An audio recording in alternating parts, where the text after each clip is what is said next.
Sup, this is Nate the Bias User, and today I will be talking about my top 50 albums of 2024. At number 50, we have Iron and Wine with Light Verse, a very breathable folk album. At 49, I didn't give this the highest score, but I definitely prefer this record just as much as a lot of other albums I love this year. That is The Last Dinner Party giving us Prelude to Ecstasy. At 48, we get a return of the TDE OG ScHoolboy Q with what I believe to be his best record in a hot minute, Blue Lips. At 47, I wasn't crazy about this artist's first album, but I knew if she was going to make something I liked, I was really going to like it. And that is pop artist Remi with her sophomore LP, Big Ideas. At 46, Blood Incantation gives out an enjoyable, spacey, but hard-hitting progressive death metal experience with their new album, Absolute Elsewhere. At 45, we get something chill and bright from Ginger Root with their new project, Shinbangumi. Then at 44, we have the new Chief Keef album, Almighty So too. I don't keep too much track of Chief Keef, but I'm glad I came across this album. And it's interesting because I remember always complaining about mainstream hip-hop records being over an hour long with a massive track list full of filler. But there are exceptions where we have artists that actually do put effort into making sure all of the tracks are bangers. And I feel like this is one of them, even if it isn't perfect. Then at 43, there's The Chisel with What a Fucking Nightmare. Can always appreciate new garage punk.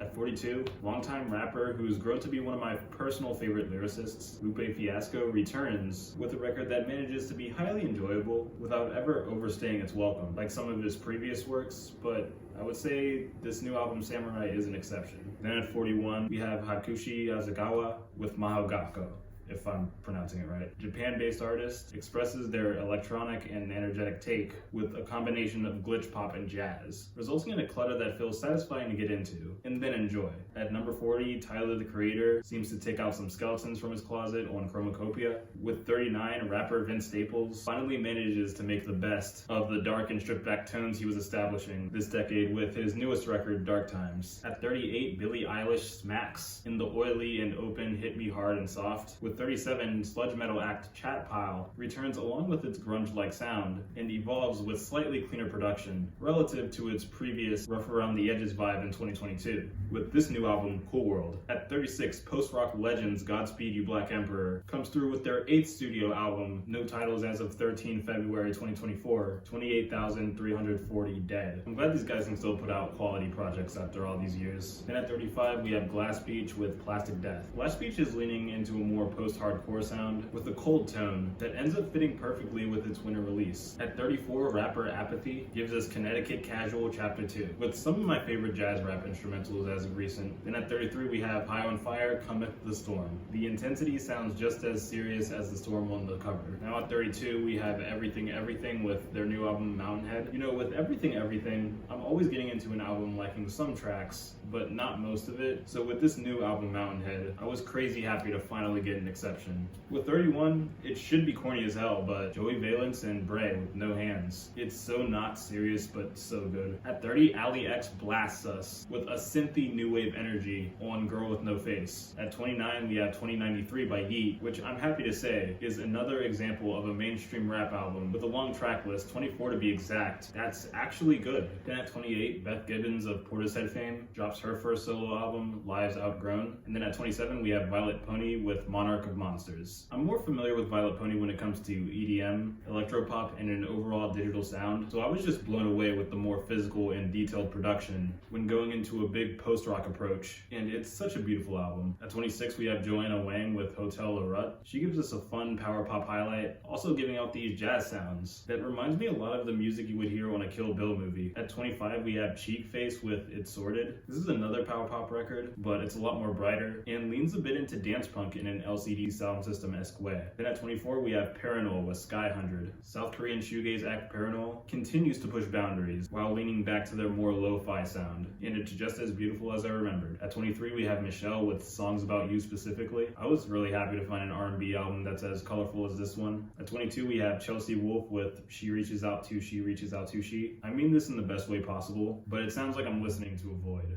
At 21, we have Julia Holter with Something in the Room She Moves. Whether you've listened to Julia Mario Holter's past records or not, the spacey sound and its execution will twist your brain slowly. Alright, top 20 time. We will begin with Los Campesinos with their new album, All Hell. As simple sounding this record is as far as Midwest emo rock goes, Los Campesinos brings in something catchy with a happy tone, while still having a feeling of darkness in its surrounding. Then at 19 we have Jack White with No Name. The still active half of the White Stripes, Jack White, comes with not his most experimental album, but it's gotta be one of his best produced garage rock pieces, even next to my favorite White Stripes albums. In fact, he's making it very clear that he has so much more to add to that lane. And outside of this, I've always thought to myself that Jack White would be an interesting artist, whether I liked his music or not. And considering the fact that I wasn't a big fan of the 2 albums he dropped in 2022, while still looking forward to what he was gonna do next, I'm glad I stayed up to date. I will continue. At 18, YouTuber turned respected musician and rapper Quodeka collects his series of EPs he dropped throughout fall 2023 and more, and put it all into one mixtape that I would like to call Scrapyard. The variety, unique production, while still being pleasant in enough areas, made a Quodeka album that was relatively easy to enjoy, to a high degree. At 17, Porter Robinson experiments with a deeper rock feel, while becoming more personal and vulnerable in his performance and lyrics on his new album, Smile. At 16, that band that is near impossible to categorize, Shoo Shoo, gives us 13, Frank Beltran, Italian Stiletto with bison horn grips. The sound of this album reminds me of a painting, a dirty but colorful painting. Then at 15, we have Cindy Lee with Diamond Jubilee. If you're on streaming services, you are on the wrong place for this album. And I hope you can stay out of it for 2 hours, because damn, this album is long. And not even because how long the songs are. This track list is packed with 32 songs, and as far as quality of the songs go, they may be very lo-fi psychedelic rock, but my god is the layering peak. At 14, I found another shoegaze act from Korea, this being Meaningful Stone with their album Angel Interview, with some of the sweetest and clean riffs I've heard this year. And then at 13, we get a new JPEG Mafia album, I Lay Down My Life For You. He goes rap rock with his normal electronic experimentations, and there's even more slow burns and quieter moments that were just as enjoyable as the hard-hitting cuts. And then at 12, we have MGMT with Loss of Life. These two provide a record with more sparkle than I've ever heard from them, even with the record being more rough around the edges compared to past works. And then at number 11, we have Mount Erie's Night Palace, which is a bloated record done right. 26 tracks that all vary in length. And to the record itself, I love me some noisy folk music. And if you're familiar with Mount Erie and the microphones, you should know how standout and experimental Bill Elvrum's production can be. Alright, we're here. Top 10, let's go. We will begin with Kim Gordon with The Collective. You know, noise rock from a former Sonic Youth member is understandable, but her digging into trap territory, and the fact that the trap beats were blended with the noise rock, would be crazy coming from anyone. At 9, former Griselda member, Mac Homie, comes in with what I would say is the best produced abstract hip-hop record of the year, #RichAssHasian. And I have to say, I know he's a rapper, but I can't get enough of Mac's visibly deep voice during the occurrences where he sings, and I hope we get more of it. At number 8, we have Beyonce with Cowboy Carter. I was, and I assume others were a bit skeptical when hearing about a country album from Beyonce. But in hindsight, I had no reason to, because it's not like it's a country album at the abandonment of all the pop and contemporary R&B aspects she's known for. It's well balanced. And some may find this record to be bloated, but its length that gives Beyonce and her team enough room to try new things, and it pays off well. And I know this isn't a popular opinion, but considering the more hard-hitting and layered production, I do prefer this one over Renaissance. And then at number 7, we get Jordy Greek with The New Sound. We get a solo album from Black Midi's Jordy Greek, who got into this record knowing exactly what he was doing. And it feels more like the last Black Midi album than the first two,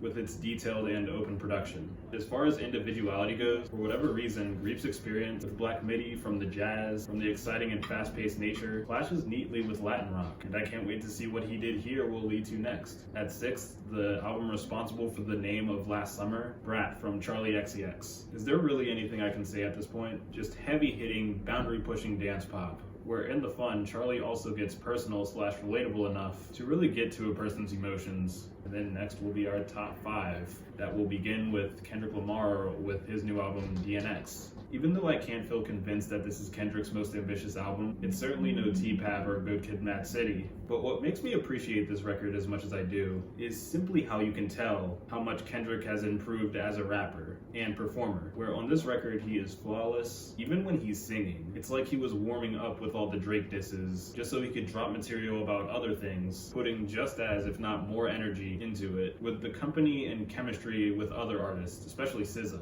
Damn, what's up with all these solo albums? At number 4, we have Adriana Lenker from Big Thief with Bright Future, a beautiful folk record where the emotions from Adriana's performance will come off so real due to how live the record as a whole feels. It isn't crazy with the layers, but I don't really think there needs to be much of that, with the instrumentation being as intentional as it is, and puts you in the world that this record provides. Alright, top 3, and this is Vampire Weekend, Only God Was Above Us. Now, while I wasn't expecting to hate a new Vampire Weekend album, I sure as hell wasn't expecting a new offering from them to be one of my favorites of theirs. Like right now, it's literally between this and Contra. And as someone who, while still liked the album, wasn't the biggest fan of modern vampires, I actually see bigger similarities between that album and this one here, when it comes to the more rough sound both albums provide. But this time around, it feels a lot more refined and intentional, and in the grander scheme of Vampire Weekend's discography, this is peak maturity from them, and the closest this band has gotten to a perfect album. And now at number 2, we have Knocked Loose with You Won't Go Before You're Supposed To. Considering the typical loud and tasteless mainstream production, no metalcore record sounds like something I would enjoy personally. But what Knocked Loose provides in its loudness is create an atmosphere that has me terrified, but also has me plugged in for its 29-minute run, creating new levels of enjoyment for this record. The production is fucking crazy. When it's loud, the record is at its most cloudy, but still feels touchable and dense, even the vocals. And when the album is at its most clear, it's really clear. So when you get all the amazing riffs and perfectly straightforward instrumentation,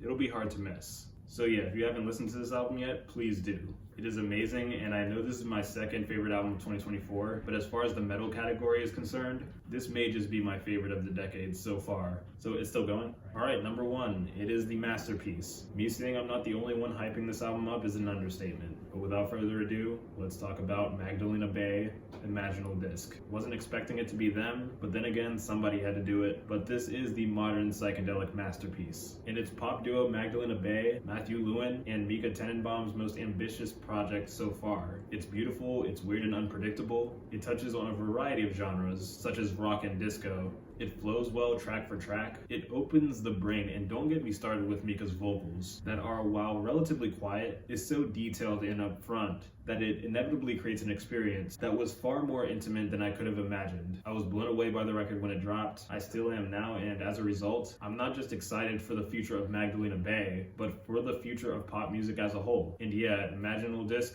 it's album of the year. That is my top 50. And that is my top 1. Like, subscribe, comment how you feel and what your album of the year is. And of course, check out my other social medias. And I'll see you next time. At least if there is a next time.